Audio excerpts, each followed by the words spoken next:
Assalamualaikum warahmatullahi wabarakatuh. Waalaikumsalam. Selamat siang Ibu Maisaroh. Apa kabar hari ini? Alhamdulillah semangat. Ya, masih semangat ya? Semangat. Semangat sekali untuk mengikuti pendidikan program guru penggerak ini ya. Ya.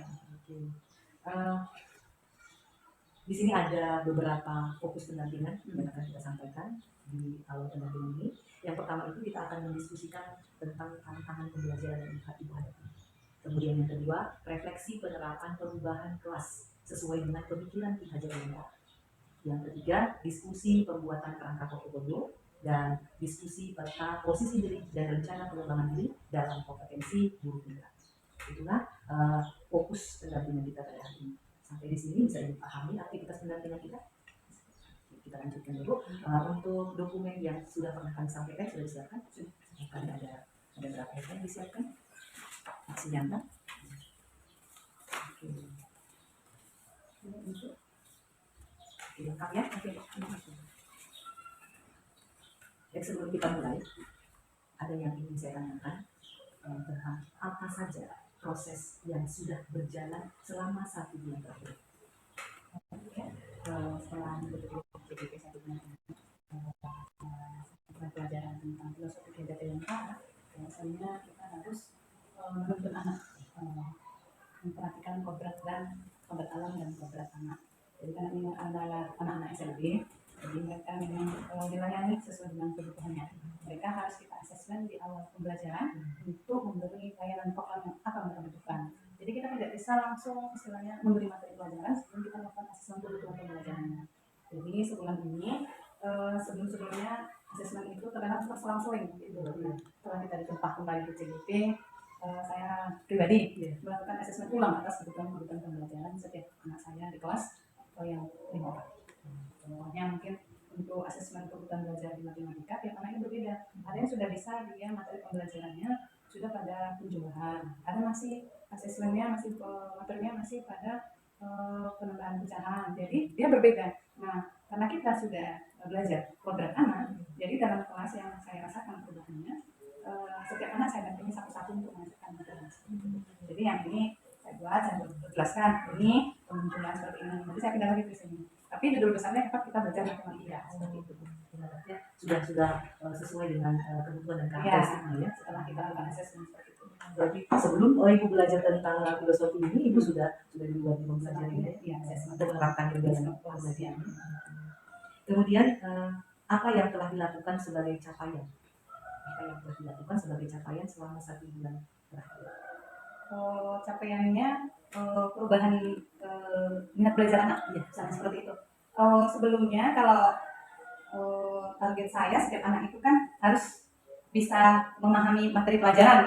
Dulu sebelumnya saya memaksakan itu, harus tercapai, kamu harus seperti ini, harus bisa matematika, harus ini. Kalau sekarang tidak, Bu. Capaiannya hanya sampai pada ya itulah kebutuhan dia, itulah kebutuhan dia dan itulah kemampuan dia. Jadi yang saya lakukan untuk mencapai tujuan, udah setelah misalnya 1 tambah 1 ya sudah sebulan masih itu juga terus, saya tidak meninggikan capaian lagi, itu saya mengulang dalam bentuk remedi dengan berbagai variasi soal seperti itu saja. Tidak ada lagi istilahnya besok tambah lagi, tidak, dia harus dimatangkan dulu di situ terus. Itu capaian saya, jadi tidak istilahnya tidak bertambah-tambah, satu aja sampai dia memang betul-betul paham selama 1 bulan itu berulang-ulang. Jadi capaiannya standar saja, tidak banyak gitu. Ya paham, karena kalau anak SLB ini kan satu dia belum tentu tahu tulisannya satu itu dia belum tentu tahu itu bendanya 1. Jadi konsep mengenalkan benda itu atau angka itu lama. Jadi capaian kita sesuai aja dengan kemampuan dia, mengikuti dengan penyediaan media yang bervariasi. Luar biasa.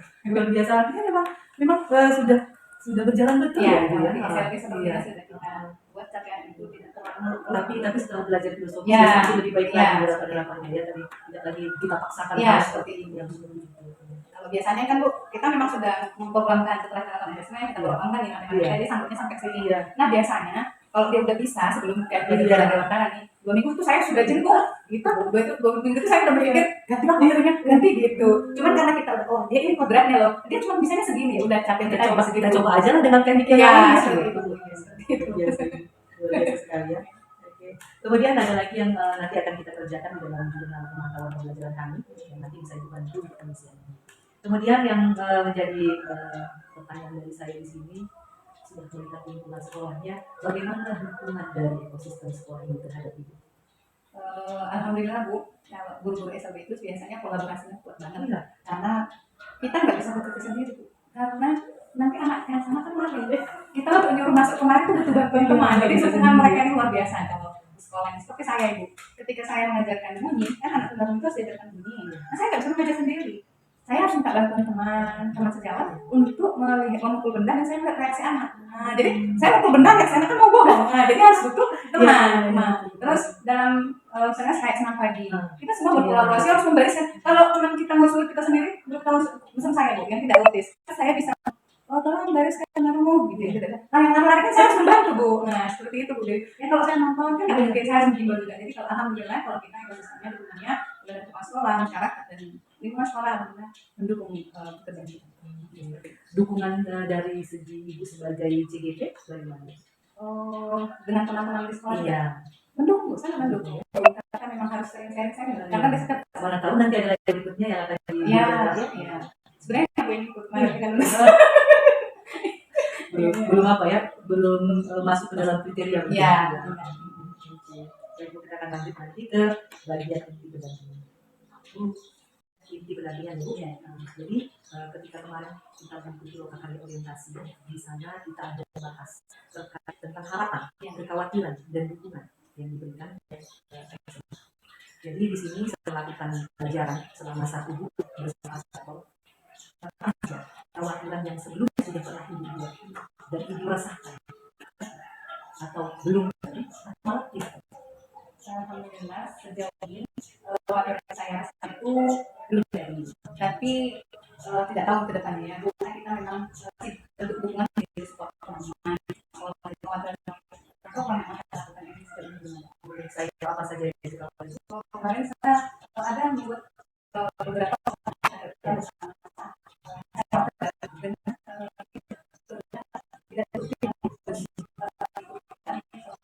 kendala dana. Kalau kita membuat program ini harus ada dana, tidak ada dana. Jadi beberapa yang sebenarnya saya lakukan pribadi dengan teman-teman di 1 bulan ini, saya punya semangat banget seperti itu. Semangat untuk ayo dong kita lakukan yang sudah ada di kehidupan ini. Tapi ya selalu kepala sekolah itu kan nomor 1. Tapi kalau dia menyampaikan, silakan lakukan saja yang bisa.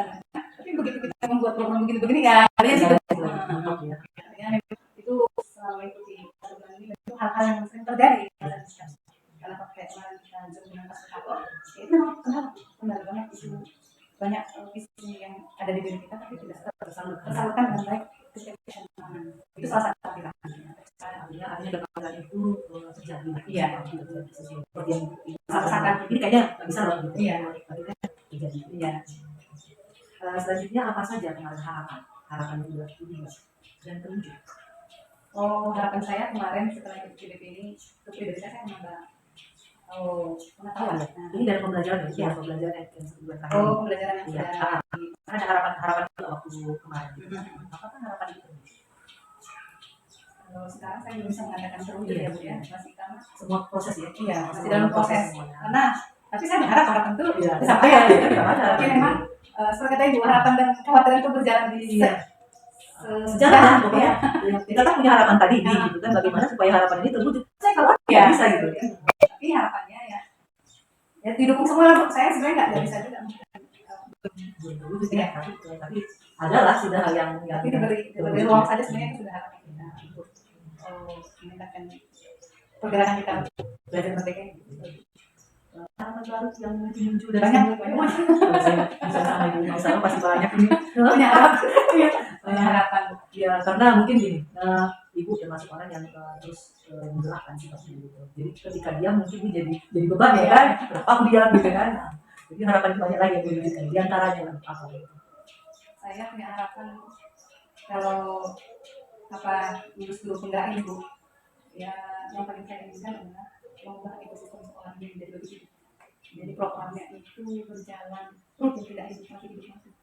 Kita kan Bu, rasanya kita semangat karena ada kegiatan, ada tamu, ada mentoring ya. Saya ini tidak seperti itu. Harapan saya selama itu ini, saya memberi Allah yang baik untuk bergerak ke semua. Jadi bukan saya sendiri aja yang terus kesana, saya terus yang kesana. Semua punya kesempatan. Saya maju sendiri. Ya, kalau saya nggak mau seperti itu. Jadi itu harapan saya semua bergerak, jangan saya sendiri. Kalau bahasanya jangan bersinar sendiri. Seperti itu.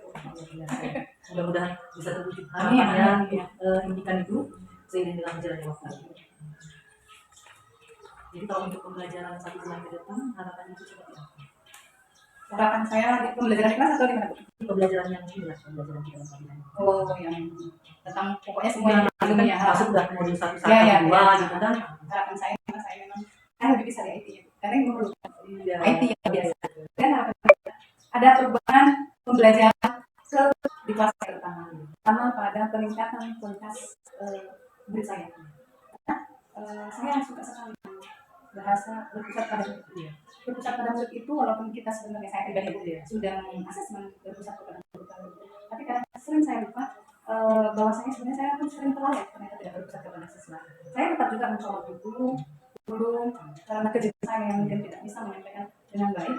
Terakhirnya pembelajaran itu ya semua juga sesuai dengan buku yang ada juga ya, ketimbang yang seperti itu sebenarnya yang ingin saya harapkan di kelas saya ini mengubah kualitas siswa saya. Saya yakin Bu, saya sangat yakin walaupun mereka anak-anak berkebutuhan khusus, mereka bisa kok untuk bisa maju seperti yang lain.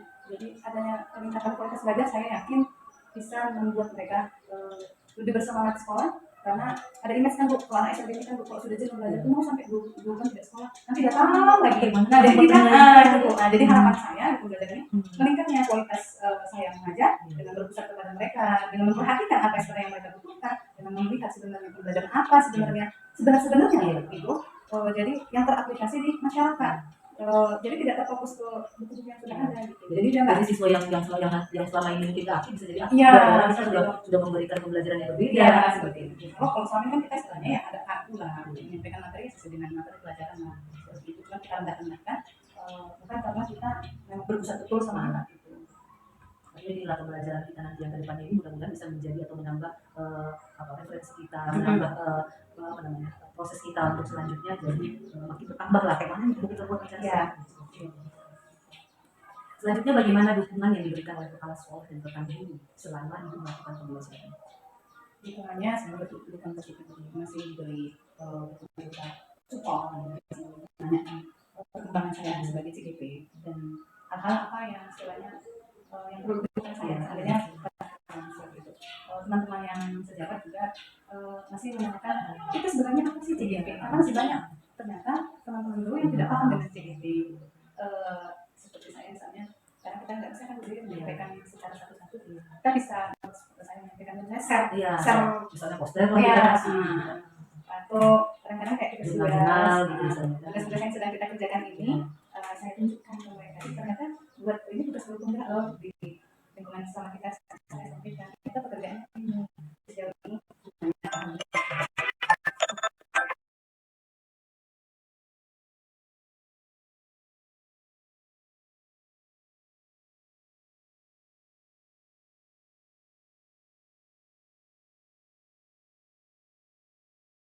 Ke tindak lanjut hasil pembelajaran di sini terkait dengan implementasi penerapannya, implementasi perubahan di ruang kelas sesuai dengan pemikiran Ki Hajar Dewantara. Berdasarkan pembelajaran mengenai filosofi pendidikan yang sudah dipelajari, apa perubahan yang dilakukan? Baik, perubahan yang saya lakukan itu kembali ke fitrahnya filosofi Dewantara, misalnya kita harus melihat keberadaan anak dan keberadaan alam. Jadi kita tetap memberikan pelajaran sesuai dengan kebutuhan anak dan tetap menggunakan perkembangan zaman juga dalam pembelajaran kita menggunakan HP. Jadi hanya untuk seperti saya dulu tunarungu biasanya kan harus menggambar. Nah agar tidak salah makna itu gambar, saya tetap menggunakan HP untuk memperjelaskan gambar-gambar itu pada siswa. Itu mungkin perubahan dari segi kodrat zamannya. Tapi yang paling utama yang saya rasakan adalah perubahan refleksi, karena selama ini walaupun saya memperhatikan kodrat anak itu bukan anak, tapi refleksi itu sering sekali saya tidak lakukan. Nah setelah mempelajari filosofi ini, ternyata refleksi itu adalah cerminan diri kita. Kita harus tahu sejauh mana kita sudah bisa memahami kebutuhannya. Yang kita khawatirkan kan kita enjoy sendiri, belajar sendiri, dan juga paham gitu. Nah setelah belajar filosofi Ki Hajar Dewantara, refleksi diri itu untuk mengukur sejauh mana kebermanfaatan kita, materi yang kita sampaikan ke anak, sejauh mana anak memahami itu saya lakukan dengan menanyakan respon anak. Selama ini saya tidak pernah menanyakan respon anak. Artinya di sini sudah tercapai atau belum? Iya, sudah saya sampaikan saja gitu ya. Tercapai belum ya Iya. pertumbuhan anak? Kalau dengan tidak melakukan regresi kita nggak tahu gitu ya.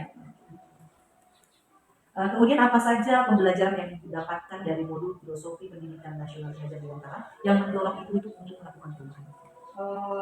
Ada dua yang saya suka dengan filosofi dalam Dewantara, yaitu kebutuhan kodrat anak. Itu saya nggak bisa lepas, karena saya seperti itu dalam hidup saya. Untuk keselamatan dan kebahagiaan ya. Karena untuk mencapai itu harus sesuai dengan kodratnya anak. Jadi kalau simpelnya gini Bu, bagaimana pendidikan di luar biasa ini memberi ruang kepada murid kita agar diakui di masyarakat sebagai manusia yang sama. Jadi kalau kita tidak memahami mereka, memahami kodrat dia, oh dia tidak mendengar keinginan jiwa yang mengubah saya kodrat anak bawah itu. Bahwasanya pengen itu kalau sudah kita pahamkan itu, kita gali potensinya, maka masyarakat akan menghargai mereka di luar bahwa mereka sama. Karena Allah tidak pernah salah dengan penciptaan itu. Ya mungkin mereka cipta sia-sia di sini. Itu seperti zaman aku. Selanjutnya bagaimana respon serta ibu atas perubahan yang ibu lakukan? Sejauh ini Bu, kalau di dunia SLB ini mengajarlah dengan hati. Itu prinsip yang saya pegang. Karena kalau kita mengajar dengan hati, itu hanya sampai ke anak. Jadi jangan pernah mengatakan, oh boleh. Masih banyak guru-guru, dia guru luar biasa nih, tapi dia masih menyebutkan, menyebutkan di kabelnya. Ketika mereka kok nggak dengar gitu. Itu sebenarnya tidak boleh kita gunakan. Dari guru seperti saya biasa Bu, respon yang dibuat oleh anak saya terbiasa berteman, tapi kan anak besar ya. Kalau misalnya mereka berbicara sama saya, nggak bisa bicara. Bisa, kamu bisa bicara, cuma nggak punya pendidikan. Coba keluarkan suaranya, ada suara, ibu dengar. Jadi Bu, dia kan kalau bicara, dia kan ada suara, bukan bisu dia Bu. Tapi kan dengar. Jadi perubahan itu dengan anak-anak dan respon anak-anak sejauh ini bahagia, enjoy. Terus mereka tahu saya senang, mereka tahu yang saya lakukan ini. Di awal kelas saya sampaikan, ibu mau belajar tentang ini. Jadi ada namanya Bu di kita di Selama Cikita namanya kesempatan kelas. Saya suka banget itu. Karena selama ini secara tertulis tidak dilakukan gitu. Nah, tapi ternyata di awal sebenarnya kita sudah melakukan itu. Oh, ternyata harus dibunyikan. Nanti kita selesai jam segini ya, ulangi jam segini. Nanti ibu belajar materi ini. Kalau tidak suka sampaikan ya. Itu ternyata Bu menjadi apa namanya Bu ya? Menjadi enjoy bagi anak-anak. Nanti kita ulangi segini ya, harus belajar ini. Soalnya kan tidak Bu. Saya nggak melakukan itu. Belajar yang kedua matematika. Nah, udah selesai gitu Bu. Tapi dijelaskan mereka lebih enjoy gitu. Berarti responnya udah luar biasa ya, karena ada sesuatu yang baru yang mereka peroleh. Kemudian bagaimana ibu melihat respon itu? Kalau saya kembali kelas saya ya, karena anak kelas penarungu, cara kita melihat respon mereka itu kan biasanya dengan isyarat, gestur dulu. Setelah kita misalnya menyampaikan kesepakatan kelas, nanti kita belajar ini, ada semacam reaksi bahagia gitu. Oh, nggak ribet, nggak mumet gitu. Biasanya kalau pas pelajaran matematika gitu kan biasanya kalau dari pagi sampai siang kan nggak kelar-kelar gitu ya. Saya tapi itu lagi, biasanya begitu lagi sama ini Bu. Kok sekarang karena kebutuhannya kayak lagi gitu. Kesempatannya tadi sampai jam segini, jadi ada di jam kedua itu udah berubah suasana. Ada berubah suasana yang lebih walaupun kita mengajarkan maksudnya di kelas yang sama di tapi dia sudah kembali lagi ke awal lagi suasana hati. Seperti itu. Karena kalau saya juga guru matematika, saya juga bahasa Indonesia, saya juga jadi semuanya saya gitu. Jadi kalau dulu Bu sebelum belajar filosofi ini, saya dari jam pertama sampai jam pulang tuh kalau nggak kelar-kelar 1 tambah 1 saya harus kelarkan gitu. Sampai kadang muridnya tuh jenuh gitu. Akhirnya nggak mau sekolah. Satu bulan nggak ada belajar matematika. Sekarang tidak, nanti kita jam kedua kita ganti. Lihat dulu kesepakatan udah, nanti jam segini nggak siap nggak apa-apa. Nanti yang lain begitu Bu. Jadi lebih enjoy. Oke. Kemudian apa hal yang sudah baik dari perubahan tersebut? Apa hal yang sudah baik dari perubahan tersebut? Hal yang sudah baik, perubahan dari yang kita buat itu sebenarnya komunikasinya kali itu lebih terjalin apa namanya? Iya, lebih ada orang pemikirannya. Bisa sebenarnya mengajar itu. Kalau kita tahu kebutuhannya kan bersambut ya Bu ya. Nah, itu hal baiknya lebih keluar dia dengan sendirinya daripada dengan tekanan. Pas itu Bu, dan kita pun makin lama makin tahu karakter dia gitu. Kalau dulu saya kan jadi pendiam, terus Pak Usil gitu. Lama-lama karena kita mendalaminya ya kan Bu, kodratnya itu jadi lebih ini. Kadang anak yang nakal kita dia dilahirkan apa dengan kayak gitulah itu mas. Iya. Padahal sebenarnya kenapa dia nakal, ternyata dia butuh perhatian.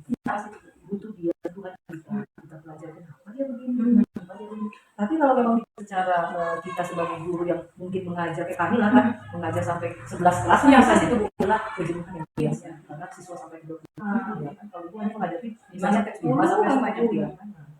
Mungkin kalau yang di pihak lain mungkin hal itu adalah hal yang berat untuk memahami setiap kata itu.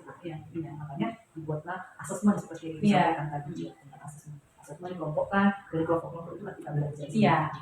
Kalau kita memang dari awal bukan harus secara personal ya, dari kelompoknya saja kita sudah bisa datang karakter dia seperti apa.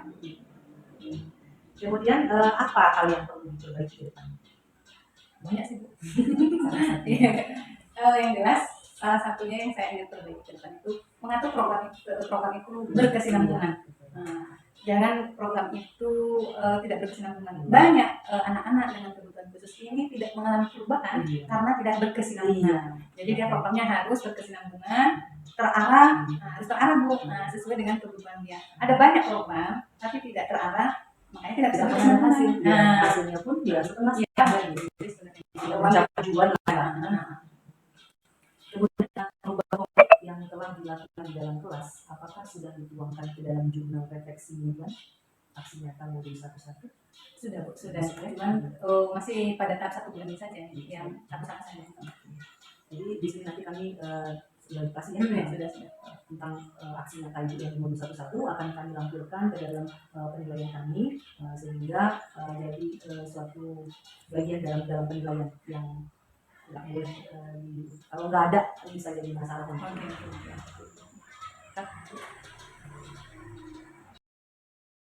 Pembuatan kerangka portofolio ini ya. Dalam pembuatan portofolio ini kita harus mengikuti panduan yang sudah kita laksanakan kemarin waktu Bapak Pagi orientasi.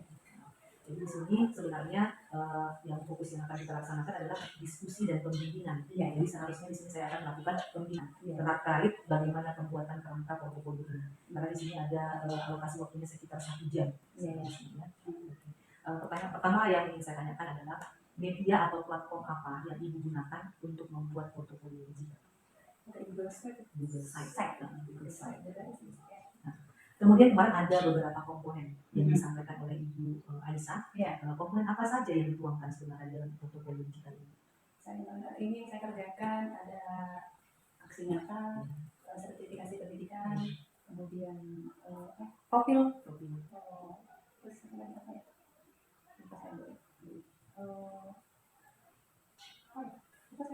Profil aksi nyata. Profil artefak aksi nyata. Iya, ganti dari kata-kata. Artefak ya Bu. Artefak aksi nyata.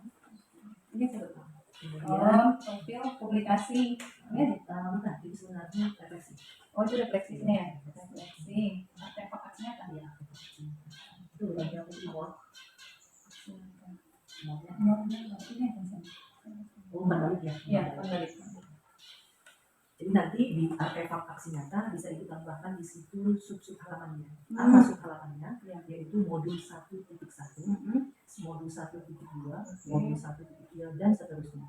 Jadi untuk proses yang berlangsung di modul 1.1 masukkan ke dalam situ. Nah, jadi dia jangan dibuat panjang tapi dia dibuat. Oh ya. Biar dicantumkan.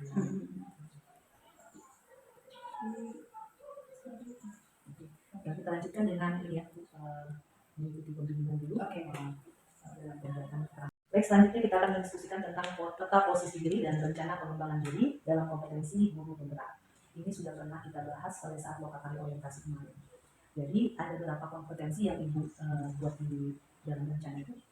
Ada empat. Yang pertama pengembangan diri dan orang lain, kepemimpinan pembelajaran, kepemimpinan manajemen sekolah, kepemimpinan pengembangan sekolah. Dari keempat kompetensi tadi, menurut Ibu, kompetensi mana yang sudah ada? Yang sudah itu pengembangan diri. Hanya sampai dulu, belum ke orang lain. Orang lain masih sebesar pengembangan diri. Ada ke orang lain, tapi tidak gimana sih rasanya? Tidak pengembangan diri kita lebih menonjol lagi daripada orang lain. Selama kita langsungnya belum sampai ke proses yang terwujud lah harapan-harapan tadi. Kemudian apa alasan Ibu kenapa hanya kompetensi pada pengembangan diri saja yang sudah ada? Karena sejauh ini eh, saya pribadi selalu melakukan pengembangan diri untuk meningkatkan kemampuan diri. Jadi masih pada tahap diri saya saja. Kemudian belum sampai kepada pengembangan yang lain. Baru pada orang lain pun masih pada apa namanya, masih membuka forum-forum yang Kecil. sifatnya masih di jam-jam sekolah, diskusi-diskusi ringan. Belum ada secara khusus forum-forum khusus yang kita bahas, khusus terjadwal, membicarakan tentang hal-hal yang berbau dengan pendidikan luar biasa seperti itu. Artinya itu kan rencana pengembangan diri kemarin kan sudah ada di jadwal. Jadi dari kompetensi-kompetensi yang sudah Ibu buat dengan rencana-rencananya tadi, apakah hanya itu saja yang sudah berjalan dengan baik? Kalau yang sudah baru sampai situ. Kalau rencana ke depannya belum kan, masih sampai pengembangan diri, masih sampai pada saat itu. Kita akan lakukan lagi pengecekan untuk berikutnya sampai sejauh mana pengembangan diri yang sudah bisa dilakukan, kompetensi yang bisa dicapai. Selanjutnya kompetensi apa yang perlu ditingkatkan dari keempat kompetensi tadi? Kepemimpinan pelajar sama kepemimpinan manajemen sekolah itu perlu ditingkatkan karena kita perlu memahamkan warga sekolah akan pentingnya kegiatan yang menambah kompetensi diri untuk perbaikan pelayanan anak. Kemudian kepemimpinan pelajaran, karena guru itu kan pemimpin pembelajaran seperti itu. Jadi tidak hanya puas di dalam dirinya sendiri saja, untuk diri sendiri, tapi harus mengimbaskan ke orang lain. Setelah Ibu mengetahui umpan balik tersebut, apakah ada perubahan rencana untuk berikutnya? Perubahan rencana kegiatan ini sepertinya ada. Apa itu perubahan? Kita mungkin lebih mengatur rencana-rencana tadi, tahapan-tahapannya yang lebih kontinu tadi. Iya, berkesinambungan. Biar lebih terarah seperti itu maksudnya. Biar pembelajarannya itu gimana ya bahasanya? Tidak hidup timbul bertahap dan terus menerus seperti itu. Agar mencapai tujuan yang Iya. Luar biasa untuk kompetensi yang sudah dicapai. Namun di sini kita berharap kompetensi yang lain bisa terus ditingkatkan dengan terus memperbaiki yang belum bisa dijalankan. Kita masuk ke refleksi lagi di bagian akhir dari pendampingan, di mana ada beberapa pertanyaan yang ingin saya ajukan. Seperti yang Ibu bilang tadi, Ibu baru ini memahami tentang refleksi. Saya akan coba untuk merefleksi pembelajaran kita pada hari ini. Apa pembelajaran atau ide baru yang Ibu dapatkan setelah sesi pendampingan ini? Dari kita tadi cerita segala macam, ada nggak pembelajaran yang Ibu dapatkan atau ada nggak ide baru yang Ibu dapatkan dari pendampingan kita pada hari ini? Ide barunya menyangkut semua hal ini. Secara ini jelas pertama pembelajaran yang saya mulai pertama ini mengerjakan portofolio itu pasti, karena saya tidak memahami bagaimana membuat portofolio yang baik seperti itu. Yang kedua, pembelajarannya ada semangat baru untuk terus belajar, karena saya yakin belajar itu sebenarnya kita, tapi untuk mengubah sesuatu masuk dapat kita, jadi bukan kita untuk tapi untuk beri kebaikan. Jadi Ibu dengan kemarin itu memberi awal baik bagi saya, semangat diri untuk kembali jangan puas dengan diri. Tidak dari kita, tapi apa yang sudah baik dan apa yang perlu diperbaiki dari saya sebagai pengajar praktik di pendampingan berikutnya. Yang sudah baik jelas semangat Ibu. Yang kedua, udah kita merekam bersama, jadi tidak terasa kita kayak karena apa yang didoktrin seperti itu kayak ujian, dan saya tidak merasakan itu. Saya sedang merasakan bercerita pengalaman, bercerita praktik-praktik baik, hal-hal yang berbeda yang saya rasakan di sekolah saya dengan di sekolah Bu Dewi. Motivator itu sebenarnya tanpa kita sadari itu menular ke diri saya sendiri, itu hal baik. Yang perlu diperbaiki mungkin kita mengatur jadwalnya lebih enak seperti itu. Lebih pagi ya, lebih fresh, dan saya sepertinya udah mulai terasa loh ya Bu Dewi ya. Tapi saya juga ya merefleksi juga ya kan. Ini saya datang kemari, saya dapat ilmu baru juga dari pembelajaran hidup yang luar biasa yang saya dapatkan, bahwa selama ini saya hanya berhadapan dengan siswa yang normal tanpa kekurangan, tapi Ibu sudah luar biasa bisa menghadapi situasi yang gak biasa tadi, tapi masih punya semangat yang besar untuk memajukan sekolah. Itu yang paling saya apresiasi dari Ibu. Semangatnya itu padahal kita udah siap ya, tapi Ibu masih berapi-api untuk menjelaskannya. Karena mungkin saya udah mulai Terima kasih banyak untuk pendampingan di Kudu 1 yang kita laksanakan pada hari ini. Kita sudah sama-sama belajar. Mudah-mudahan di pendampingan berikutnya ada perubahan-perubahan yang signifikan yang supaya program pendidikan guru penggerak ini memiliki hasil yang sesuai dengan yang diharapkan. Baik, terima kasih Ibu atas waktu yang sangat